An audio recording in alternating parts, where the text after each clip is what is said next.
복음의 진수 시리즈 죄와 은혜의 지배 제7장 죄의 지배의 환경. 신자가 죄의 지배를 받으려면 그 환경이 바로 성령의 은혜가 떠나가야 된다는 것입니다. 죄가 지배력을 얻는데 적합한 환경은 신자가 성령과 은혜의 통치를 떠나는 것입니다. 신자 안에서 죄가 지배력을 갖게 되기 전에 반드시 선행되어야 할 것은 신자가 은혜로부터의 미끄러짐, 바로 성령과 은혜의 통치를 벗어나게 되는 것입니다. 성령의 은혜는 죄를 죽이고 파괴합니다. 그래서 성령으로 충만한 신자는 절대로 죄가 지배할 수가 없지요. 그래서 신자 안에 내재하는 죄는 때를 기다립니다. 신자 안에 납작 엎드려 기회를 찾습니다. 마치 우는 사자가 삼킬자를 찾는 것처럼 그렇게 기다리고 있다가 신자가 육체의 게으름과 영혼의 실증을 느끼기 시작하게 되면 죄가 지배력을 강화할 수 있는 좋은 여건이 되고, 죄는 은혜와의 싸움에 있어서 유리한 고지를 차지하게 되는 것입니다. 죄의 지배의 환경은 이제 신자가 은혜의 고갈 상태에 있을 때 죄는 활발하게 신자를 지배하게 되는 것입니다. 죄가 신자 안에 들어와 우세한 지배력을 확보하기 위해서는 은혜가 쇠퇴하고 나아가서는 고갈 상태가 되어야 하는 것이죠. 거듭난 신자에게도 은혜의 고갈 상태가 있을 수 있는가? 이것에 대한 대답은 그렇다는 것입니다. 신자가 은혜의 고갈 상태에 있을 때에도 은혜의 작용이 완전히 멈추는 것은 아닙니다. 그러나 죄의 지배 아래에서 경험되는 은혜의 통치는 전적인 은혜의 지배 아래에서의 그것과는 매우 다른 것이죠. 그래서 은혜의 통치가 지속적이지 않습니다. 생명의 성령의 법이 심겨진 신자이지만 죄의 지배로 인해서 은혜가 고갈되기 시작하면 간헐적인 기도의 경험도 있고 은혜의 정서 같은 것을 느낄 수 있지만 그것이 은혜의 지배가 지속된다고 말할 수는 없는 것입니다. 간헐적인 은혜의 경험, 이것이 곧 은혜의 상태로 들어간 증거라고 우리는 착각하면 안 된다는 것입니다.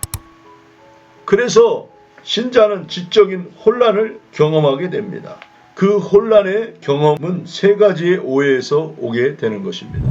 첫 번째는 하나님과의 평화에 대한 오해입니다. 죄의 지배 아래에 있는 자에게 가장 고통스러운 경험은 하나님과의 평화가 없는 것입니다. 두 번째 지적인 혼란은 하나님의 용서에 대한 오해입니다. 순간적으로 베풀어 주시는 기도의 교통이나 간헐적인 은혜의 경험이 하나님께서 자신의 죄를 용서해 주신 증거라고 믿게 되는 것이죠. 약간의 은혜의 경험이 나의 모든 죄를 다 용서해 주었다고 착각하게 만든다는 것입니다. 또 지적인 혼란을 경험하는데 그것은 기도의 응답을 잘못 적용하는 오해입니다. 기도 응답이라는 방법으로 죄에게 지배를 받는 상황을 뒤집어 보려는 마음을 갖게 됩니다. 그래서 잠시 은혜를 주셔서 열렬한 기도가 가능하게 되고 이것이 죄의 지배에서 벗어난 응답이라고 생각을 하게 되는 것입니다. 그래서 이 은혜와 죄는 끝없이 하나의 보좌를 놓고 싸움을 하게 되는 것입니다. 가장 나쁜 신자 안에도 은혜가 있고 가장 좋은 신자 안에도 죄는 존재합니다. 신자 안에 은혜와 죄가 공존하고 있지만 통치자 노릇을 하는 것은 둘 중에 하나입니다. 은혜이든지 죄이든지. 은혜와 죄가 동시에 보좌에 앉아서 신자를 다스릴 수는 없다는 것입니다. 그래서 우리 신자들은 은혜가 나의 삶의 현재적인 통치를 이룰 수 있도록 그것을 끊임없이 갈망하며 살아야 되는 것입니다. 우리는 날마다 끊임없이 하나님의 은혜의 지배를 현재적으로 경험하며 살아가기를 힘써야 합니다. 매일 성경을 읽으며 자기 고집을 버리고 하나님의 뜻을 받아들이는 삶을 훈련해야 됩니다. 간절한 기도 속에서 영혼의 실증과 죄의 찢기를 털어내면서 은혜의 틀을 견고히 하고 깨어있는 삶을 살아야 할 것입니다. 신자는 은혜의 현재적 통치를 갈망해야 합니다. 한때 참된 회심을 통해 하나님의 은혜 안에 거하며 성결의 삶을 살았지만 지금은 부패하게 된 신자들은 얼마든지 만날 수가 있습니다. 그들의 회심이 거짓이었기 때문이 결코 아니라 은혜 아래서 살지 아니하였기 때문인 것입니다.